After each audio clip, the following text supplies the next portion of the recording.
uno se pregunta, ¿cómo es posible esto? Y ya tenemos una explicación. Tenemos una explicación de por qué el omeprazol no hacía nada y tenemos una explicación de por qué su jefe cambió. Y la explicación ya se conoce. Cuando una persona se siente amenazada, se activan unos núcleos en el cerebro que se llaman amígdalas. Siempre digo lo mismo, pero es que no quiero que haya confusión. Cuando hablo de amígdalas en el cerebro, no estas. Porque en una ocasión, con un grupo de pocas personas, no llevaba imágenes, no llevaba cerebros, que a veces llevo cerebro, empecé a hablar de las amígdalas y una persona empezó a ponerse súper pálida. Y yo digo, este se me cae redondo. Digo, ¿qué le está pasando? Digo, oye, ¿te encuentras bien? Y me dice, no. Digo, ¿pero qué te pasa? Y dice, que estoy entendiendo toda mi vida. Y ya no tiene remedio. Me las quitaron de pequeño. Vean, la confusión viene de que amígdala en griego es almendra y se parecen a estas, pero no son estas. Están en el cerebro. Es nuestro detector de amenaza. Cuando la amígdala se activa ante la percepción de una amenaza, lo primero que hace es robar sangre de la parte anterior del cerebro, lo cual produce cambios muy importantes en la percepción de nuestros recursos, porque al activarse la amígdala y reducirse el aporte de sangre a la zona anterior del cerebro, se pierde capacidad de comprender, se pierde capacidad de aprender, se pierde capacidad de ser creativo y se pierde capacidad de tomar buenas decisiones. Por eso, cuando tú, Blas, antes hablabas del sentido positivo de la vida, incluso en la enfermedad, es muy importante, porque si tú la enfermedad solo la vives como una amenaza, no podrás encontrar recursos naturales que tienes que te pueden ayudar a tomar vías que favorezcan la curación, porque ni siquiera las verás. Por eso un niño, una niña en un colegio, en una escuela, un estudiante en una universidad, en donde sea, una persona en una empresa, que se sientan amenazados, no que estén amenazados, que se sientan amenazados porque no hay una cultura de encuentro, de cordialidad, de afecto, y activen estos centros, no importa lo inteligentes que sean, no podrán comprender, no podrán aprender, no podrán ser creativos. No porque no lo tengan, sino porque cuando se activan las amígdalas, el riego de la zona anterior del cerebro se reduce. Y esto explica perfectamente por qué determinados jóvenes que no van bien en un contexto y no aprenden, cuando les cambias el contexto, les cambias la forma de enseñanza, aprenden y aprenden muy deprisa. Pero es que el efecto en el cuerpo es también muy marcado, y uno de los efectos es en el estómago. Cuando una persona se siente amenazada, y Margarita se sentía amenazada por su jefe, que no necesariamente la estaba amenazando, pero ella se sentía amenazada, el sistema nervioso simpático hace exactamente lo mismo que si te persiguiera un tigre. El tubo digestivo lo paraliza. ¿Entendéis? Porque no te vas a poner a comer si te persigue un tigre. ¿Qué pasa con un estómago que se paraliza? Un estómago que se paraliza es un estómago a través del cual la comida no puede fluir bien. La comida, cuando no fluye bien, se estanca. Cuando se estanca, se pudre. Cuando se pudre, fermenta. Cuando fermenta, produce gas. ¿Qué hace el gas? Hincha las paredes del estómago. No hay medicación, algunas que te reducen el gas, pero el omeprazol, por más que te baje el ácido, si el problema no es el ácido, el problema es la dilatación del estómago. En el momento en el que Margarita empezó a buscar el encuentro, al principio con una tenue sonrisa forzada, estaba mandando al cerebro un mensaje: tú no sonríes en presencia de la amenaza. ¿Os imagináis el tigre y que digas tú, ¡oh, qué oportunidad! ¡Oh, charlemos! No. Entonces, el simple hecho de el propio cuerpo disponerlo para el encuentro, y la sonrisa es así, es suficiente para que el sistema nervioso simpático se desconecte y se active el parasimpático. ¿Por qué se le quitó el dolor a Margarita? Porque el estómago empezó a funcionar. Ella no tenía ningún problema de estómago, por eso en las endoscopias no se veía nada, no había nada, porque la dilatación no se ve en la endoscopia. Bien. Cuando el profesor Hanseli, del que os he hablado, le entrevistaron porque se hizo muy famoso. En una de las entrevistas de radio le hicieron una pregunta normal. Su respuesta fue singular. Estamos hablando de un fisiólogo puro que se pasó 25 años en laboratorios. No estamos hablando de un místico, no estamos hablando de alguien, de un filósofo, no estamos hablando de un gran humanista, hablamos de un biólogo puro. Le preguntaron, profesor Shelley, ¿qué es lo que podemos hacer en una sociedad tan distresada? El distrés es el estrés negativo, como el de Margarita, el que daña. ¿Qué podemos hacer en una sociedad tan distresada para bajarlo? Contestación de Hans Shelley: ganarse el amor de su vecino. ¿Cómo es posible que este hombre fuera capaz de intuir cosas que se han descubierto muchos años después? Parte de la genialidad de él. Hoy en día sabemos que cuando una persona se encuentra con otra, con estos lazos de afecto, de cordialidad, de voluntad, de cooperación, automáticamente el cerebro produce una sustancia llamada beta-endorfina. Es un analgésico natural potentísimo. Capaz. Es como si tuviera algo y dijera, vuelve al centro, que te estás yendo. Capaz de reducir el dolor físico. Se sabe que es real, se sabe que es beta-endorfina real, no es algo imaginario, porque se bloquea con naloxona. Es decir, verdaderamente está bloqueando una molécula. Es decir, el ser humano en el encuentro experimenta menos dolor. Imaginaos el impacto que tiene esto en medicina. Tiene un impacto tremendo. Trabajo en un tema con niños con patologías malignas y esto es una cosa que estamos trabajando muchísimo. Hasta qué punto el encuentro, el sentirte apoyado, etcétera, verdaderamente tiene un impacto en la reducción del dolor, ¿no?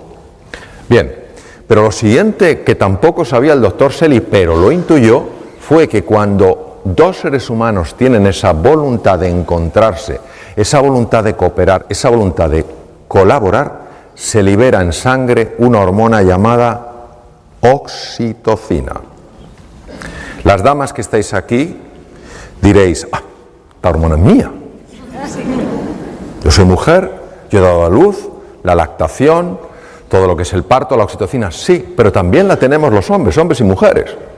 La oxitocina es la hormona que se llama la hormona del amor, porque cuando tú te conectas con un ser humano, amistad, amor romántico, amor filial, lo que queráis, agape, amor como elección, la oxitocina protege naturalmente contra la enfermedad. Es un protector, por ejemplo, un protector del corazón y baja las cifras del LDL, del Low Density Lipoprotein, el colesterol, digamos, que se llama colesterol malo. Este es uno de mis maestros, el profesor Richard Davidson, dirige el centro más sofisticado en el mundo de imagen cerebral en relación a estados de silencio, estados meditativos, etc.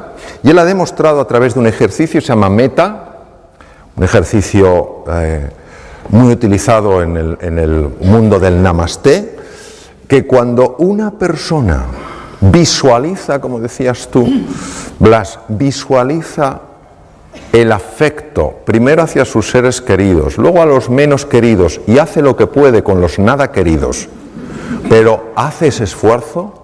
Él ha observado, es el primer científico en el mundo que lo ha podido observar, ha observado que la parte anterior del cerebro, que si os acordáis es la que se bloquea cuando la amígdala se activa, ¿os acordáis? Pues resulta que empieza a crecer en grosor, aumenta la neuroplasticidad, la formación de nuevas neuronas y es capaz entonces de neutralizar el miedo. Luego quiere decir que el antídoto natural del miedo es el amor, no es el valor, es el amor.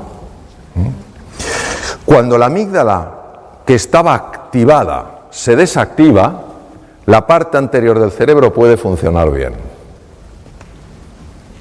Claro, esto tiene unas implicaciones enormes. Porque quiere decir que una persona que se siente amada, que se siente querida, es una persona que intelectualmente va a funcionar mejor. Y una persona que se siente humillada, que se siente avergonzada, que se siente empequeñecida, intelectualmente va a funcionar peor, porque esos estados de ánimo están afectando al funcionamiento de su cerebro. Estas otras cosas las que se ha demostrado, otros investigadores, que cuando una persona se siente amenazada, los dos lados del cerebro no se llevan bien. Sabéis que tenemos dos hemisferios, ¿verdad? Es como una nuez, el izquierdo y el derecho. Pues se ha visto que cuanto más amenazada se siente una persona, más lateralización se produce, es decir, menos hablan entre sí los dos hemisferios. ¿No os parece que lo lógico sería que ya que tenemos dos hemisferios, por lo menos se lleven bien? Parece de cajón. Pues no, se llevan mal. ¿Cuál es el problema? El problema es que el lado izquierdo, el hemisferio izquierdo, es muy bueno en unas cosas. Es muy bueno en razonamiento lineal. Esto me lleva a esto, esto me lleva a esto, esto a esto. Es muy bueno organizando, es muy bueno estructurando, es muy práctico, muy organizado, muy fiable en eso. Pero el hemisferio derecho es mucho más imaginativo. El hemisferio derecho además es el que tiene más conexión con el cuerpo físico. El hemisferio derecho es la puerta al inconsciente. Claro, nosotros necesitamos a los dos, necesitamos al soñador y al hacedor. Necesitamos al imaginativo y al práctico. Necesitamos a los dos. Cuando una persona se siente amenazada, los dos hemisferios se desenganchan. Curioso. A nivel del corazón, se ha visto que el amor, el desarrollar este deseo, no pensemos en un amor azucarado, te amo. No, estamos hablando de algo como forma de ser y de estar en la vida, muy en la línea de lo que tú has comentado, Blas, es decir, tu deseo de siempre buscar lo mejor en la otra persona y por supuesto en ti. Cuando tú haces eso, se observa algo interesantísimo. Nosotros para ver el ritmo del corazón usábamos el electrocardiograma, pero resulta que es muy vasto para medir la dimensión de la que os voy a hablar. Y ahora existe una metodología mucho más fina que permite ver lo que se llaman las alteraciones finas del ritmo cardíaco. Y observamos, por ejemplo, que cuando una persona está estresada porque se siente amenazada, aunque el electrocardiograma parezca normal, cuando tú lo haces mucho más fino, la lupa es mucho más precisa, observas las enormes irregularidades. Pero cuando la persona activa el otro sistema, el parasimpático, que es el que se activa en el encuentro, fijaros qué ritmo más curioso toma el corazón. Esto se ha asociado con mayor longitud de vida. Se llama coherencia cardíaca. La coherencia cardíaca hace que el corazón funcione mejor y el corazón tiene su propio cerebro, Emite un campo electromagnético hasta 3 metros de distancia, se ha medido. Está alterando todas las células del cuerpo, que el corazón funciona así, está afectando a todas las células.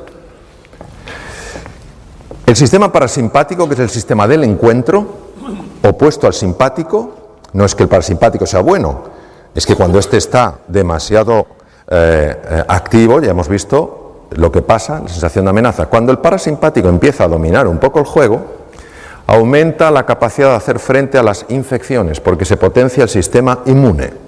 Esto es muy importante cara a la enfermedad. Se reduce la producción de radicales libres. Veréis, un radical libre, nosotros sabéis que usamos el oxígeno para producir energía, pero pagamos un precio. Lo mismo que para venir aquí de Alicante, ha habido que ir por una carretera de peaje y se paga un precio, y preferirías no pagarlo, pero si no pasas por ahí, para poder utilizar oxígeno y obtener energía pagamos un precio. Ese precio es la producción de unas cosas que se llaman radicales libres. ¿Qué es un radical libre? El radical libre es una molécula muy inestable que le falta un electrón y necesita robar el electrón. ¿Cómo roba el electrón? Bombardeando otras células para robarle los electrones. Esto genera muerte celular, daño en pared celular, en membrana celular, envejecimiento temprano y mutaciones. Pues el encuentro, la activación del parasimpático, reduce la producción de radicales libres. Lo que veis ahí en las puntitas de los cromosomas se llaman los telómeros, y uno de los descubrimientos más importantes que se han hecho jamás en genética. El telómero se descubrió con microscopía electrónica. En los extremos de los cromosomas, lo que veis en color rojo, No se sabía muy bien lo que hacía. Los cromosomas son como unos estuches donde está el ácido, el DNA, el ácido desoxirribonucleico enrollado, el material genético. Cada vez que una célula se divide, tiene que duplicar los cromosomas para que a cada célula hija vaya el mismo número de cromosomas. En ese proceso el telómero se adelgaza. Si el telómero se adelgaza más allá de un cierto nivel, la célula ya no se puede reproducir. Si no se puede reproducir, una vez que esa célula llegue a su tiempo de vida, se muere. Es decir, la base del envejecimiento y la destrucción de los tejidos. Sorprendentemente, observaron que algo misterioso reparaba los telómeros y no sabían lo que era. Hasta que una investigadora australiana y un equipo de investigadores norteamericanos, la doctora Elizabeth Blackburn, demostró que es una estructura enzimática llamada la telomerasa. 2009 es el año en el que ella ganó el Premio Nobel de Medicina y Fisiología por el descubrimiento de la telomerasa. Elizabeth Blackburn estudió a madres que tenían niños con patologías cerebrales que exigían una atención constante. Algunas de estas madres tenían la ayuda de sus maridos, de la comunidad, pero había algunas que estaban totalmente solas haciendo frente a ese desafío. Habían volcado toda su vida en el cuidado de su hijo, de su hija, que había nacido así, ¿vale? Localizó a estas madres que se sentían solas en su lucha. Les extrajo sangre y midió tamaño de telómeros y cifra de telomerasa. Tamaño de los telómeros era muy bajo, cifras de telomerasa bajas. Esto, la implicación, es un acortamiento de la vida. ¿Entendéis por lo que he explicado? Se le ocurrió que a todas esas madres que ella había localizado de motu propio, ponerlas en contacto para que hablaran, para que pudieran compartir sus penas y sus alegrías, para sentirse comprendidas. De nuevo la presencia del encuentro, del amor. Meses después, Elizabeth Blackburn volvió a sacarle sangre. Los telómeros tenían longitud normal y la cifra de telomerasa se había normalizado. El centro más importante del mundo de investigación en monos, el mono que se utiliza ahora es el macaco, que es el mono que parece que ha hecho la mili, porque tiene el pelo como rasurado así, ¿sabes? Por el chimpancé ya prácticamente no se utiliza, lógicamente. Entonces, el centro más importante del mundo está en Estados Unidos. Hicieron la prueba de separar a monitos de sus madres y de sus familias y criarlos solos. Los monitos se volvieron muy agresivos y bloquearon la expresión de dos genes, bueno, un montón de genes, pero de dos familias de genes. La familia de genes que protege de las infecciones, el sistema inmune, cada vez estaban malos, cada 2 por 3, y genes que afectan al desarrollo de la inteligencia del simio. Era la primera vez que se documentaba que la falta de afecto tenía este impacto. Entonces eligieron una pareja de monos ya adultos muy cariñosos, muy achuchones, como vosotros los de Cambi, de abrazo. Entonces pusieron a esos monitos que no habían expresado genes de la inteligencia de simio ni genes del sistema inmune a interaccionar con estos monos amables y cariñosos. Meses después, estos monos habían transformado su conducta, mucho más sociables, los pequeños, más sociables, pero es que además les sacaron sangre y vieron que ahora sí expresaban los genes de protección del sistema inmune y los genes de desarrollo intelectual del macaco, que hace que resuelvan cosas que si no, no pueden. Impresionante. Es decir, nunca es tarde para amar y nunca es tarde para esperar un efecto del amor. No importa el pasado que una persona haya tenido. Ahora vamos a hablar de la importancia del silencio. ¿Por qué es tan importante el silencio? Es tan importante el silencio por lo ruidosa que es nuestra mente. Descartes, siglo XVII, padre de la filosofía racionalista, un hombre muy reconocido. Hay un joven filósofo, también francés, al lado de Descartes, era un don nadie, hoy todos le respetamos inmensamente, Blaise de Pascal, Principio de Pascal, que tú de eso sabrás un montón. Principio de Pascal, fijaros lo que dijo Pascal. He descubierto que toda la infelicidad del hombre deriva de una sola causa, su incapacidad para mantenerse en quietud en su habitación. Y uno se pregunta, ¿de qué habla? Nuestra mente condicionada busca el control, el estatus y la posición porque se siente separada de todo. Y esa sensación de inseguridad, que no es la inseguridad del ser humano, es la inseguridad de la mente que maneja, que se llama mente dualista o condicionada, hace que para conseguir sentirse segura, se busque con desesperación el estatus, la importancia, el reconocimiento. Y ahí es donde entra la rivalidad, porque es una mente con una idea escasa del universo. Entonces, si yo quiero algo, te lo tengo que quitar a ti. De aquí viene la rivalidad. Nuestra mente condicionada está totalmente juzgando, evaluando, comparando, lamentándose por el pasado o preocupándose por el futuro. Poneros un momento de pie. Algunos no estáis como estáis, alguna ventaja tenéis que tener. Bien.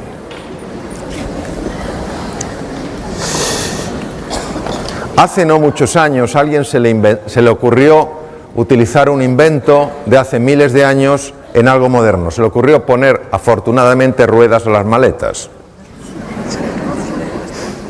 Pero hasta que a este genio, a esta mujer mentalmente privilegiada se le ocurrió esta idea, todos cargábamos con maletas, ¿a que sí? ¿Os acordáis de esas maletas llenas de libros? O esas maletas llenas de algo pesado. Bien, imaginaos que tenemos dos maletas en el suelo. A la izquierda una y a la derecha. Maleta sin rueda, maleta pesada. Vamos a usar la imaginación. Yo sé que no hay maletas, pero vamos a imaginar que las hay. Entonces, vamos a coger la maleta izquierda, que pesa mucho. Entonces no vale hacer así. No hay nadie que esté aquí tan cuadrado. Entonces, ¿qué haga uno? Ni tampoco hay que quedarse así, que no puedo, hombre. Una cosa media, la izquierda. Pesa, ¿verdad? A la derecha. Bien. ¿Se anotáis el peso? En la imaginación. ¿Notáis el peso? ¿Cómo uno va a caminar bien por la vida con semejantes maletas? Vamos a dejarlas caer. Ahora vamos a poner un nombre a cada maleta. La maleta de la izquierda se llama la maleta de las lamentaciones por el pasado. ¡Ay, si hubiera hecho caso a mi abuela! Y hubiera estudiado idiomas. ¡Ay, si no hubiera sido tan... ¡Ay, si hubiera elegido mejor! Nos suena, ¿verdad? Esto es como el omeprazol. Nos suena a todos.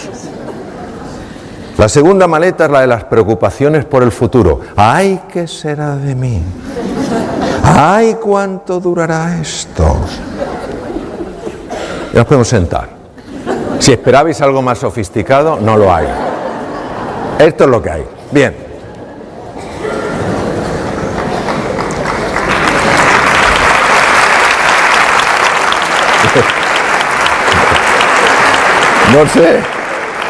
No sé dónde he puesto el pasador. Yo creo que con tanta con tanta granada, incluso he puesto el paso impresionante. ¡Ah! Estaba camuflado. Ha decidido, como el micrófono, ponérmelo difícil. Bien, vamos a ver. Esta tendencia natural a arrastrarte al pasado y natural a arrojarte al futuro es tremendamente contraproducente en el ser humano, porque la mayor parte de las veces no es para acordarte de algo agradable, sino que es para lamentarte de algo. Y la mayor parte de las veces no es para anticipar el futuro, sino para preocuparte por el futuro. Por eso es tan importante el silencio, que quiere decir la presencia, estar aquí y ahora, en lugar de que te lleven para allá y te lleven para allá. ¿Por qué la mente nos quiere llevar para allá y para acá? Porque aquí ella no existe. Aquí solo existe la vida, solo existe la realidad. Por eso no quiere que estemos en el presente. Por eso tiene que meter ruido, mucho ruido. Y os voy a contar una historia del cuadro del rey. Había un rey que tenía un hijo, el joven príncipe, y el rey quería transmitirle a su hijo aquello que había hecho que su reino, que era una isla inmensa, fuera un reino de paz y de prosperidad a lo largo de muchos años.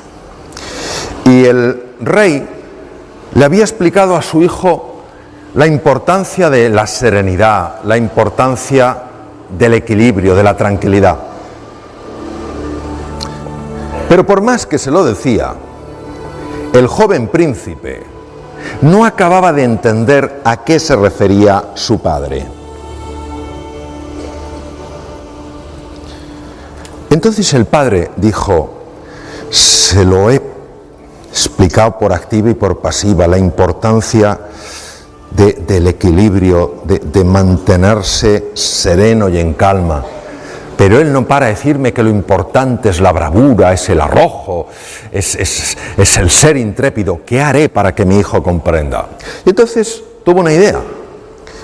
Pensó que a lo mejor su hijo, si lo veía en una imagen, pues lo entendería mejor. Él había usado palabras, pero tal vez su hijo entendiera mejor las imágenes. Entonces se le ocurrió organizar un concurso de pintura. Llamó a toda la gente de la corte y les dijo: quiero organizar el concurso de pintura más importante que el mundo haya conocido. El tema: la serenidad, el equilibrio, la paz. Quiero que mandéis pregoneros por todos los rincones del mundo para que los mejores artistas acudan a esta exposición. Solo una orden os doy, nada más que una. Bajo ningún concepto rechazaréis, despreciaréis ningún cuadro, por raro que os parezca. ¿Me habéis entendido? Los cortesanos dijeron: por supuesto, majestad, nunca hemos discutido ninguna orden suya. Los pregoneros fueron por todo el mundo hablando de este concurso magnífico de pintura, y pronto los mejores cuadros empezaron a llegar a aquella exposición, a aquel concurso. Cuadros que reflejaban mares en calma, un cielo azul, una gaviota sobrevolando, aquel mar tranquilo y en paz. Los cortesanos estaban chiflados. Bueno, qué cuadros más bonitos, qué calma transmiten, qué serenidad. Su majestad va a tener difícil elegir el ganador porque son todos extraordinarios. Pero de repente llegó un cuadro de lo más raro. Aquel cuadro representaba un mar turbulento, una enorme tormenta, donde las olas golpeaban rocas oscuras en medio de la tempestad. Pero bueno, pero ¿quién ha mandado un cuadro como este a un concurso sobre la serenidad? Fuera de aquí, que no estropee la belleza del conjunto. Un momento, dijo otro de los cortesanos, acuérdate de lo que dijo su majestad. Bajo ningún concepto rechazaréis ninguna obra, por rara que os parezca. Está bien, pues vamos a ponerla allí, al rincón, donde nadie la vea. Que no perjudique, que no estropee la belleza de estos cuadros. Llegó el día en el que el rey, su majestad, tenía que elegir el cuadro ganador. El rey empezó a mirar aquellos cuadros y conforme iba recorriendo uno y otro cuadro, cada vez su semblante era más triste. Y cuando llegó al último, los nobles le preguntaron: pero majestad, ¿es que no le gusta ninguno? Sí, son muy bonitos, pero a todos les falta algo. ¿Qué es aquello que hay allí? ¿El qué, majestad? Eso parece un cuadro. Sí, majestad, es un cuadro, pero un cuadro pintado por un demente. Ni se le ocurre ir a verlo, porque es que le va a reducir la sensación de belleza que hay aquí. El rey decidió explorar. Se fue allí, observó aquel extraño cuadro, con aquellas rocas oscuras, golpeadas por las olas, aquella tempestad, aquella oscuridad. Y de repente dijo, ¡oh! Este es el ganador. Sin duda este es el ganador. Pero, Majestad, nunca hemos discutido nada que haya dicho usted. ¿Pero qué ve en este cuadro para declarar que es el ganador? Si no lo habéis visto bien, acercaros.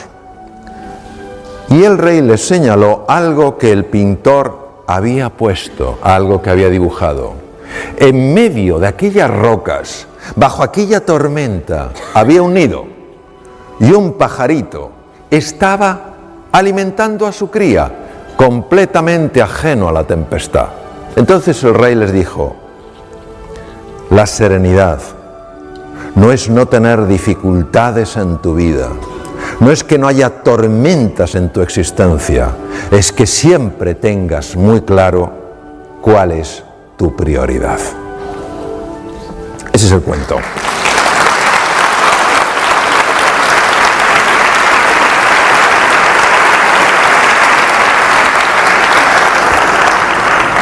Este fue mi primer maestro en el silencio. Yo trabajaba de cirujano en Boston, en un hospital, él estaba enfrente, me enteré de su obra, luego me formé con él. ¿Dónde estás? Bien. Es el doctor Herbert Benson, presidente del Instituto Mente Cuerpo de la Universidad de Harvard, que redescubrió algo que había sido descubierto hace miles de años, redescubrió que la mente ruidosa genera enfermedad. Que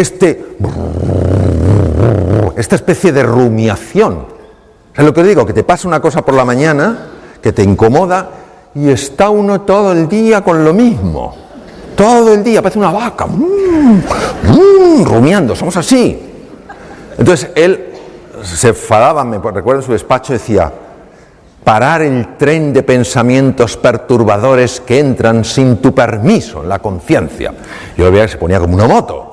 Ya lo entiendo por qué. A él le importaba mucho acabar con la hipertensión arterial, que sabéis que va dañando las arterias, y él sabía que si se conseguía activar el parasimpático, sistema nervioso parasimpático, las personas seríamos menos reactivas y por tanto la tensión se regularía. Se fue a Dharamsala, en el norte de la India, donde vivía la comunidad tibetana. Después de un año de negociaciones con el Dalai Lama, el Dalai Lama le dio permiso, hizo registros de los monjes y vio que eran capaces de activar el parasimpático entrando en silencio. Lo aplicó a sus enfermos, algunos de ellos iban a cirugía cardíaca y mostraron un menor índice de complicaciones en la operación. Fue el primero en el mundo que con técnicas científicas, con abordajes científicos, mostró que el silencio ayuda a reparar el cuerpo. ¿Qué le pasó? Pues que algunos de sus enfermos, con el paso de los años, empezaron a decirle, doctor Benson, no es que esté mejor ya de la salud, que estoy mucho mejor, es que pienso con más claridad, es que resuelvo mejor las cosas. ¿Qué me está pasando? Entonces él empezó a estudiar la creatividad. ¿Qué le pasa? Sincronización entre los dos hemisferios. Lo que no pueden separar, lo que no pueden resolver de forma independiente, sí lo pueden resolver de forma conjunta. Nuestra mente se parece a un mar revuelto, lleno de olas, que no nos deja pensar, que no nos deja ver las cosas con claridad, y cuando uno serena ese agua, pues puede descubrir lo que hay fuera. Vamos a hacer un ejercicio. Un ejercicio, sé que dais talleres de esto, es lo que se llama hoy mindfulness, en el sánscrito es vipassana y shamatha. Atención estable, vipassana, profundizar, insight, descubrir, ir más allá. Entonces, los que estáis sentados os voy a pedir que toméis una posición en la silla, los que estáis ya en posición de loto, tal cual, ahí veo varias personas en posición de loto, no tengo nada que decir, loto, medio loto, en fin, sentados con la espalda recta, el cuello largo quiere decir que la barbilla hacia abajo. Ahora me dirigiré especialmente a los que estáis de pie. El cuello hacia abajo, la espalda recta, los pies descruzados, las manos con las palmas abiertas en los muslos, no en los del vecino, o en el regazo. El ideal son las palmas hacia arriba, ¿vale? A los que estáis de pie, Os sugiero encarecidamente que mantengáis los ojos abiertos. Es verdad, lo digo en serio, porque es muy importante, pero no por ello que no sigáis incluso con los ojos abiertos, porque hay una cosa que es mindful walking, donde tú estás con los ojos abiertos y estás meditando. O sea, que no penséis que por tener los ojos abiertos no se puede meditar. Entonces, pero sí que tengáis los ojos abiertos o entreabiertos, ¿vale? ¿De acuerdo? ¿Estamos todos en posición? Si tenéis algo, algo que os pese, si es un abrigo, nada, pero si es una cosa pesada la ponéis en el suelo, ¿vale? Entonces vamos a hacer este ejercicio, que es muy sencillo. La sugerencia, la propuesta, la oportunidad es cerrar los ojos o dejarlos entreabiertos, porque los ojos abiertos se despista muy fácilmente. Si decides cerrarlos, que sea cerrar suavemente, nada de cerrar diciendo aquí no entra ni un fotón. No hay que hacer ninguna presión. Si son cerrados, amablemente cerrados, y son entreabiertos, suavemente entreabiertos, y como tienes el cuello largo, mirando un poco hacia abajo, ¿vale? Entonces, voy a poner un poco de musiquita. Lo que voy a pediros, por favor, es que toméis conciencia de la posición de vuestro cuerpo en la silla.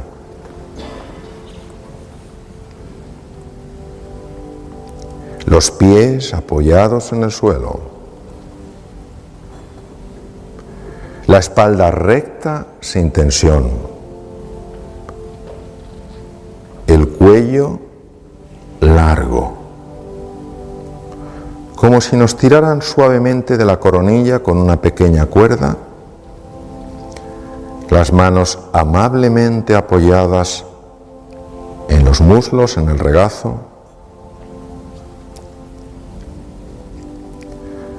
y empezamos ahora a sentir las sensaciones del conjunto de nuestro cuerpo.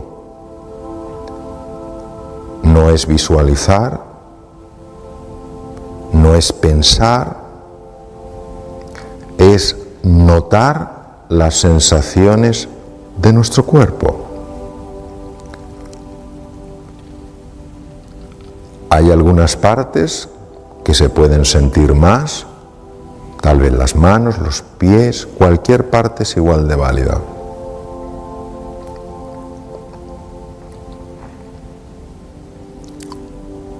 Y si algún pensamiento nos distrae, con amabilidad, con gentileza y con firmeza,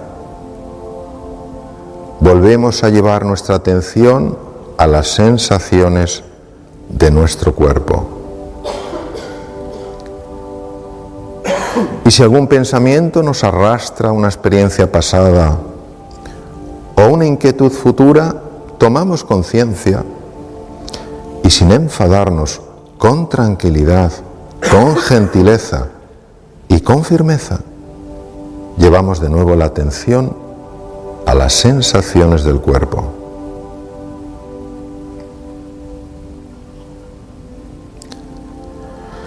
Y ahora vamos a poner nuestra atención en las sensaciones de la respiración. Cuando respiramos, tomamos aire por la nariz. Cuando expiramos, expulsamos aire por la nariz.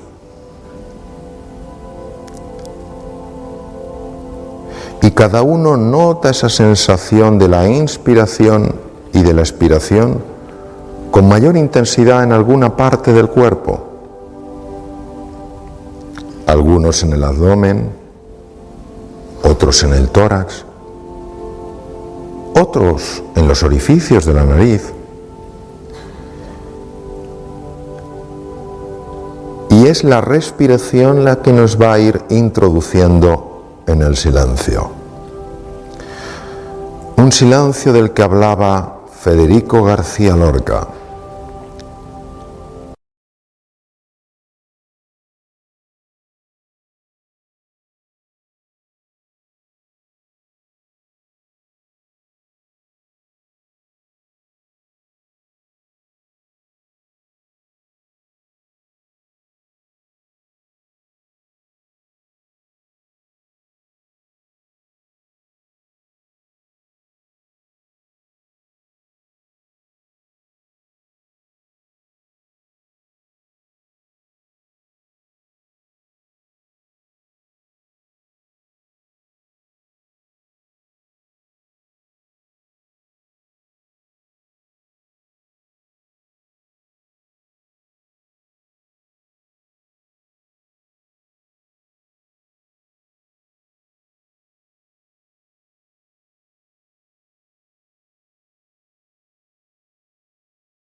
empezaremos a volver suavemente al nivel de conciencia del que partimos. Recordando siempre que es en nuestro centro, que es también universo y que es vida, habita la serenidad, la sabiduría, la creatividad, la comprensión profunda y el amor.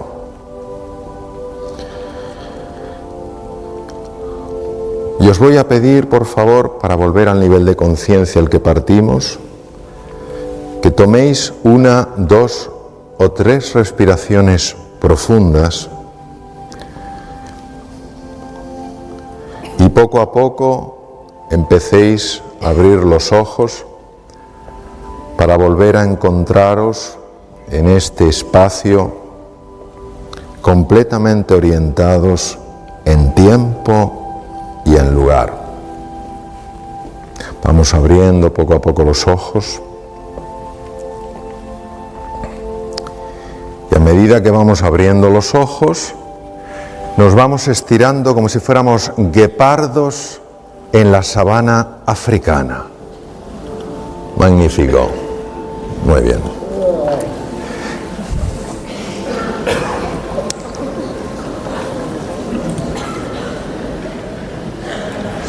Este es el último mensaje que tengo para vosotros y para vosotras. Las batallas, desde luego, se libran fuera, pero las guerras se ganan dentro. Muchas gracias.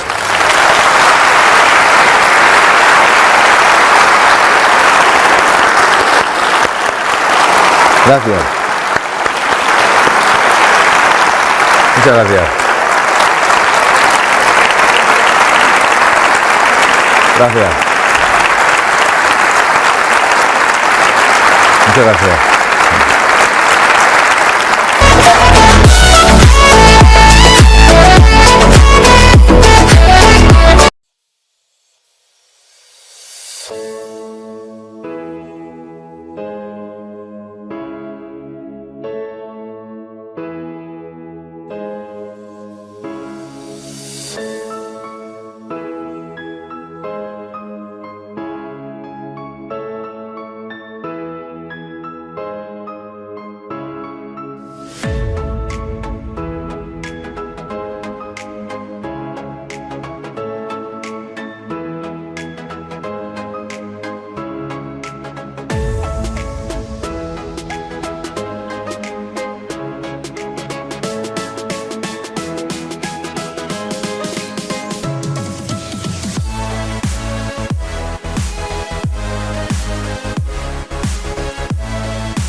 I feel like I'm losing my mind. Is everybody in the world blind? Please, Lord, give me a sign, a sign. I feel like I'm losing my mind. Is everybody in the world blind? Please, Lord, give me a sign, a sign.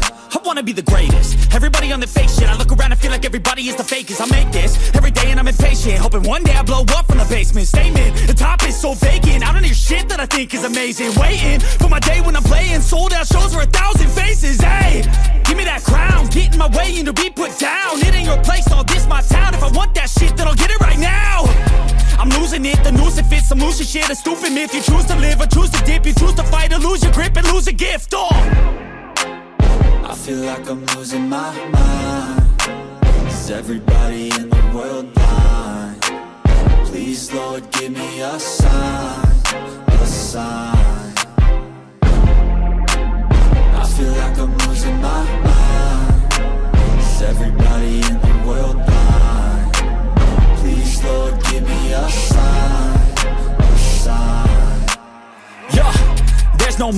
in this world, just hunger-thirsty persons in different versions. Each new update, that shit worsens. Why? Pull back the curtain and you'll see the different vermin. We all have different burdens that all seem to cause disturbance. Yo, so do me a favor, don't treat me like a neighbor. Don't need the different flavors of your problems just to savor. I've got my own issues, I need a comb to get through. Don't need to groan with you, just go get your own tissue. I feel like I'm losing my mind. Is everybody in the world blind? Please, Lord, give me a sign, a sign.